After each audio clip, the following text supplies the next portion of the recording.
선거 때만 되면 꼭 등장하는 것이 바로 마타도어, 흑색 선전이죠.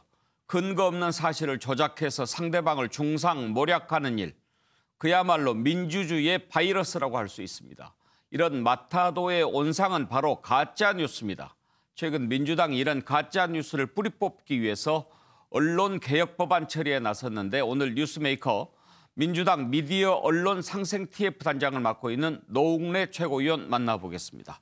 어서 오십시오. 예, 노웅래입니다. 반갑습니다. 예. 지금 가짜 뉴스가 상당히 심각하다 이렇게 보고 계시죠? 그거는 한번 당해본 사람은 예.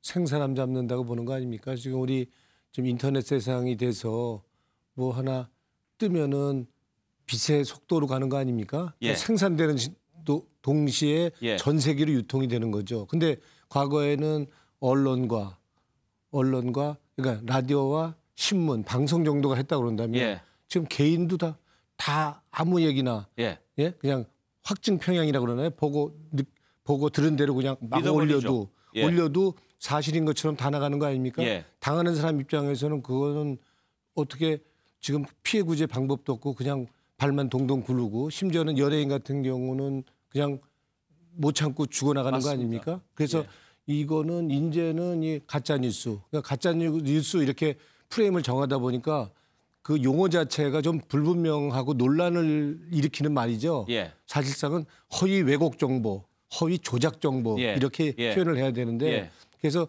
사실상 그런 허위 조작이나 허위 왜곡 정보 이거에 지금은 모든 게 1인 미디어 그러니까 각각의 모든 사람이 다 언론이고 미디어 역할을 할 수 있는 세상이 됐기 때문에 그래서 피해 문제도 심각하고 민생 문제를 할 수 있겠죠. 맞습니다. 갈수록 더 심해지는 것 같아요. 그러니까 그 전에는 가짜 뉴스를 통해서 그걸 생산해서 어떤 이득을 얻기 위해서 그런 경우가 많았지만 요즘에는 그냥 심심해서 그런 사람들도 많더라고요. 그렇죠. 그래서 심지어는 우리 유튜브에서 떠돌고 있는 그런 정보나 기사나 이거의 70~80%는 가짜다 이렇게까지도 심지어 얘기하는 거 아닙니까? 그냥 자기가 본 대로 느낀 대로 그냥 들은 대로 막 썩 알기니까 그러니까 그걸 또 일부 사람은 또 퍼날르기를 하잖아요. 그러니까 그냥 받아 쓴 거, 부풀린 거 그거 뭐 그러니까 진실과 허위가 지금 구별이 안 되는 거죠. 지금 그런 세상이 된 거죠. 그러니까 그것이 결국에는 사회 혼란을 가져오는 거고 갈등을 가져오는 거고요. 그래서 그런 면에서는 이 가짜 뉴스, 그러니까 허위 조작 정보나 허위 왜곡 정보 이거에 대해서는 민생 차원에서 그러니까 언론의 눈높이가 아니고 국민의 눈높이에서 피해 구제하는 신속히 피해 구제하는 거는 이거는 정말 국민들 입장에서는 민생 과제를 할 수 있겠죠. 그래서 중요한 문제라고 봅니다. 심지어는 그런 가짜 뉴스를 공신력 있는 언론까지도 확인 없이 그냥 싣기도 하죠. 그렇죠. 그러니까 오죽했으면은 왜 언론을 대고 기자를 대놓고 저도 기자를 21년 했지만 왜 기레기라는 말이 나왔겠습니까? 사실 우리 언론에 종사하는 사람 입장에서 기자로서는 참 참담한 얘기인데요. 적어도 우리가 기본적인 기초적인 보도 강령 준칙만 지킨다 하더라도 사실을 확인을 내는 최소한의 노력만 하더라도 허위 사실을 보도하더라도 면책이 되잖아요. 그러니까 공익의 목적만 있어도 또 사실이라는 그런 사실이라 보이는 그런 상당한 이유만 있어도 사실상은 거짓을 보도해도 면책이 되는 거 아닙니까? 근데 그런 노력도 없다는 게 사실은 지금은 근본적인 문제인 거죠. 맞습니다. 옛날만 해도 어떤 말에 대한 신뢰도를 높이고 정당성을 부여하기 위해서 이거 신문에 나온 거야. 이거 TV에 나왔어. 그런 것들이 결국은 믿을 만한 얘기라는 거였잖아요. 그렇죠. 그런데 지금은 오히려 그래도 믿기 힘든 그런 세상이 됐으니까 말이죠. 네. 지금은 그래서 이제 매체의 변화가 많은 거죠. 지금 이제 과거에 같은 뭐 신문, 라디오, 방송이 그게 이제 우리가 말하는 미디어라고 그런다면 지금은 1인 미디어까지 다 미디어니까. 그러니까 나 개인이 방송인 거 아닙니까? 내 개인이 언론이고. 그러니까 그런 시대가 됐기 때문에 이제는 그 미디어를 언론을 다른 시각으로 다르게 이제는 평가하고 또 책임을 부여할 필요가 있겠다라고 보는 거죠. 이렇게 범람하게 된 이유가 어디에 있다고 보십니까? 일단은 매체가 변한 거 아닙니까? 예? 매체가 변해서 전에는 우리 신문하면 마감 시간이라는 것도 있었잖아요. 예. 기사라는 게 출고하고 또 그것이 이제 국민에 의해서 퍼져나갈 때까지는 시간이 이렇게 상당히 이게 있었는데 지금은 그냥 기사 딱 올리는 순간에 그게 전 세계로 누구나 볼 수 있는 그 거짓 정보, 허위 조작 정보라도 그렇게 보는 거 아닙니까? 그런 면에서의 지금은 저 엄청난 미디어의 변화가 있는 거죠. 그러니까 그런 면에서의 지금은 그러니까 그 표현의 자유라고 해서 무제한의 표현의 자유를 인정한다고 그런다면 그 사회적인 피해는 엄청나다고 할 수 있겠죠. 예.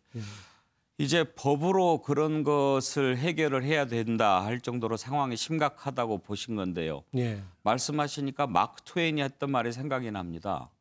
진실이 신발끈을 묶고 있을 동안 거짓은 이미 지구 반바퀴를 돌았다. 뭐 이런 얘기를 했던데요. 정말 진실을 무력화시키는 이런 거짓을 잡으려고 이제 법을 만들겠다 하시는 것 아닙니까? 예. 법의 주요 골자가 어떤 겁니까?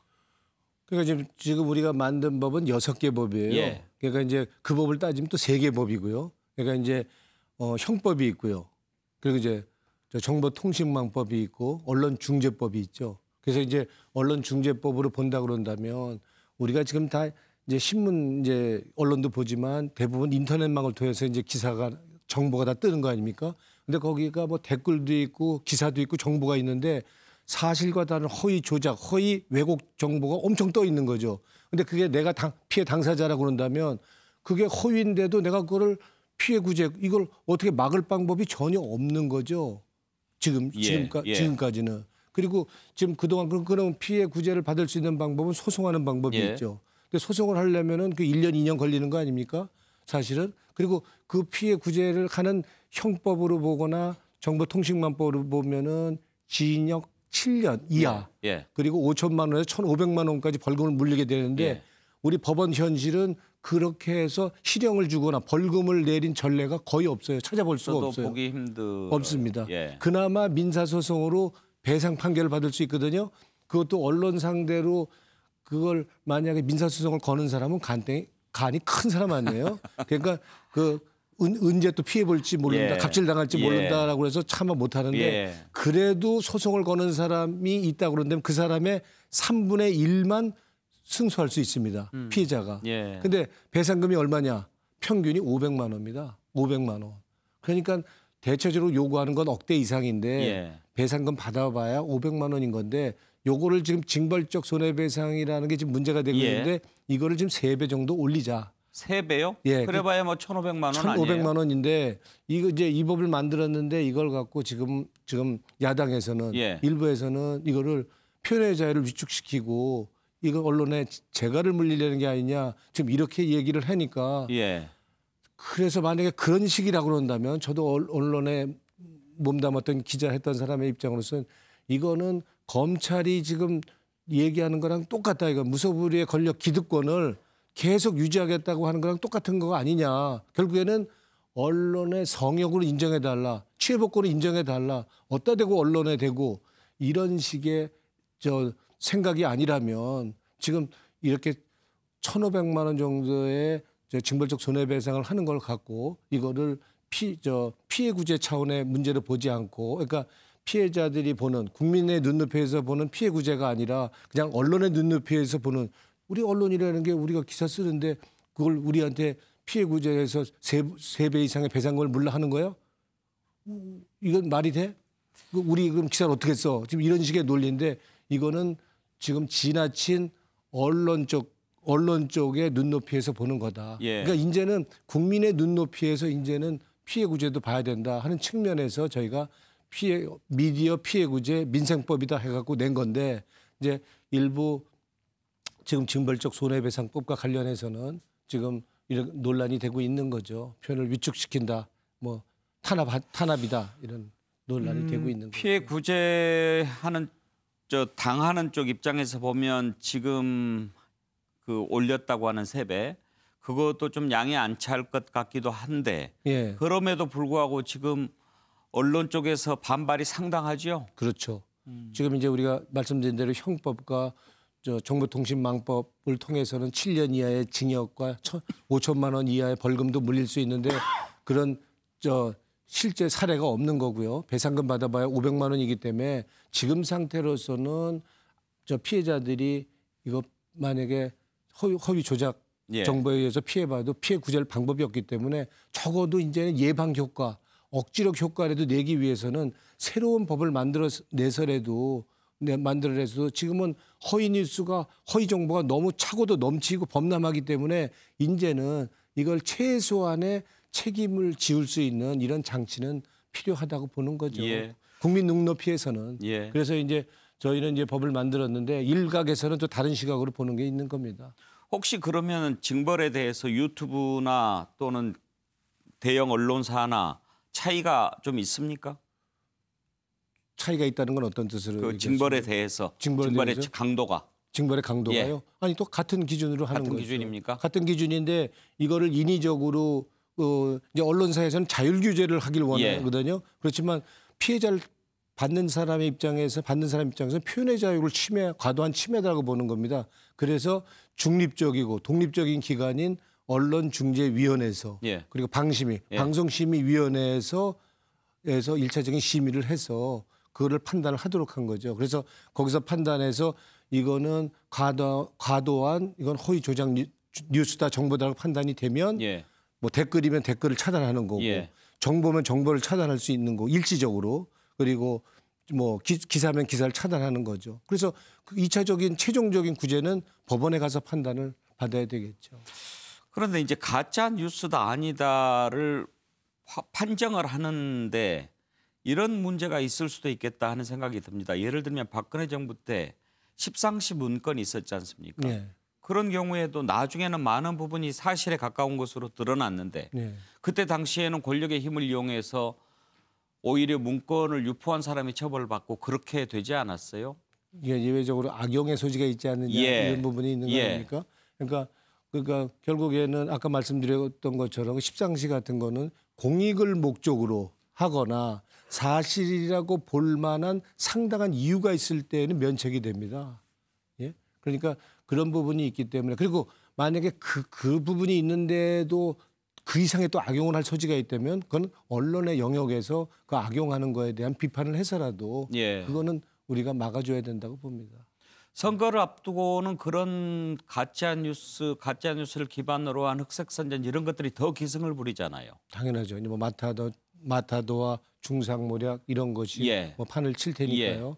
또 언제 법이 그러면 통과될 것 같습니까? 저희는 이제 목표를 2월, 3월 중에 이제 통과시키겠다 이렇게 목표를 정했습니다. 왜냐하면은 아니 이렇게 논란이 될 수 있는 거를 어떻게 목표를 갖고 하냐 이렇게 얘기를 하지만 언론과 관련된 법이 지금 소리만 외쳤지 통과된 경우는 없습니다. 언론관계법이. 왜냐하면 반대하는 기득권 세력의 반대 세력이 많기 때문에 특히 언론의 반대가 있기 때문에 지금 이 법이 소리만 냈지 결국에는 소리만 열어나고 나중에 처리는 안 됐거든요.